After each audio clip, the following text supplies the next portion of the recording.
Hello નમસ્કાર વિદ્યાર્થી મિત્રો, દરેકનું હાર્દિક સ્વાગત છે। મિત્રો ધોરણ 10ની અંદર સૌ પ્રથમ તમારા માટે લાવ્યા છીએ યુટ્યુબમાં મિત્રો જે છે પ્રથમ વખત તમને ધોરણ 10માં સંસ્કૃતમાં ચેપ્ટર નંબર 1 સંવદદ્વમ જે તમને બીજે ક્યાંય મિત્રો આ રીતનું સોલ્યુશન નહીં મળે। સરસ મજાનું સોલ્યુશન છે।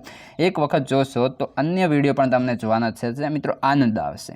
જી હા, તે પહેલાં ચેનલમાં નવા આવેલા મહેમાન હો તો ચેનલના મિત્રો જે છે સબસ્ક્રાઈબ કરી અને વિડીયોને છેલ્લે સુધી બની રહેશો। આ સંપૂર્ણ સ્વાધ્યાય સોલ્યુશન પરફેક્ટ રીતે આપેલું છે જે તમે તમારા સ્વાધ્યાયની અંદર લખી શકો છો। પરીક્ષા માટે પણ તમે એનો ઉપયોગ કરી શકો છો। ક્વેશ્ચન 1 અધોલિખિતેભ્ય વિકલ્પેભ્ય સમુચિતમ ઉત્તરમ ચિંત, એટલે કે જે ભાઈ વિકલ્પો આપેલા છે તે આપણે સાચા લખવાના રહેશે। પહેલા નંબરે છે પૂર્વ કેસ જાનાના ભાગમ ઉપાસ્તે। ઓપ્શન એ સર્વે મનુષ્ય દેવા અને અસુરા, તો ઓપ્શન સી સાચો આવશે દેવા। તો તેના પર આપણે અહીં ટીક મારેલો છે, એટલે કે જે છે મિત્રો સાચાની નિશાની આપેલી છે। બીજા નંબરે છે કવિ કી ચાહતે, કવિ કી યાચતે હે, તો તેની અંદર મિત્રો આવશે ઓપ્શન એ ભદ। આ જે છે બાકીના ઓપ્શન તમે તમારા સ્વાધ્યાયની અંદર લખી લેશો। ત્યારબાદ છે ક્વેશ્ચન 3 જાયા ક્રીડસી વાચ વધતું, તો ઓપ્શન પહેલાં જોઈએ લલિતા શાંતિવા જ્ઞાનયુતામ ને શોભનામ, તો ઓપ્શન બી સાચો બનશે શાંતિવા। પ્રશ્ન 4 વિકલ્પ નંબર 4 સર્વે ક્રીડર્ષા ભવંતુ, તો બલૈન યોગિનઃ સુખિનઃ કે માનિનઃ, તો સુખિનઃ।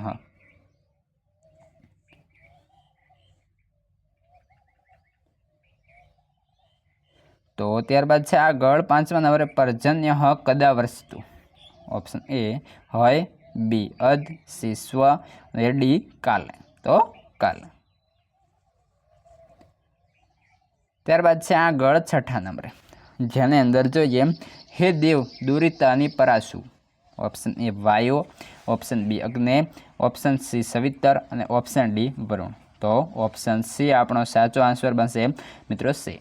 મિત્રો તમને સ્વાધ્યાય સોલ્યુશન કેવું લાગ્યું એ તમારે અવશ્યપણે કોમેન્ટ કરવાની રહેશે, અને અન્ય વિષયના અન્ય ચેપ્ટર્સ જે છે એનું સોલ્યુશન આપણી ચેનલ પર મળી જશે, જેની સંપૂર્ણ લિંક ડિસ્ક્રિપ્શનમાં અથવા તો પછી આપણે ચેનલના પ્લેલિસ્ટમાં જશો ત્યાંથી મળી જશે।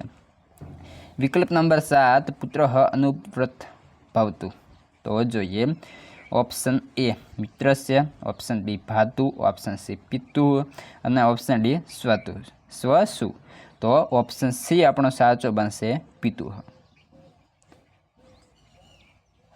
8મા નંબરે છે નિરામયા ભવંતુ, ઓપ્શન એ પશવઃ, બી પક્ષિણઃ, સી સબેહ અને ડી જનંતવઃ, તો આવશે ઓપ્શન સી સબે। 9મા નંબરે છે સર્વે ખાલી જગ્યા પશ્યંતુ, ઓપ્શન એ દુરિતાની, ઓપ્શન બી ફલાની, ઓપ્શન સી ધનાની અને ઓપ્શન ડી ભદ્રાણી, તો કે આપણો ઓપ્શન ડી જે છે એ ઇઝ રાઈટ આન્સર। ઓકે મિત્રો, ત્યારબાદ છે આગળ 10મા નંબરે પૃથ્વી ભવતું, તો ઓપ્શન એ ધનપૂર્ણા, સસ્યશાલિની, ઓપ્શન સી બલશાલિની અને ડી જલપૂર્ણા, તો ઓપ્શન બી સસ્યશાલિની।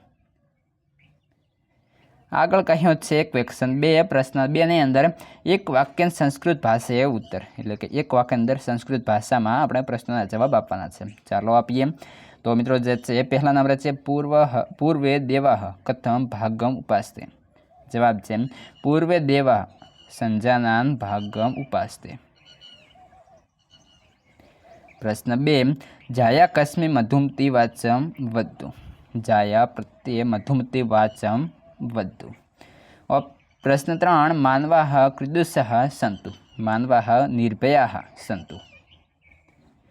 પ્રશ્ન 4 કહ ક્ષોભરહિત ભવંતુ, અયમ દેશ ભારત ક્ષોભરહિત ભવંતુ।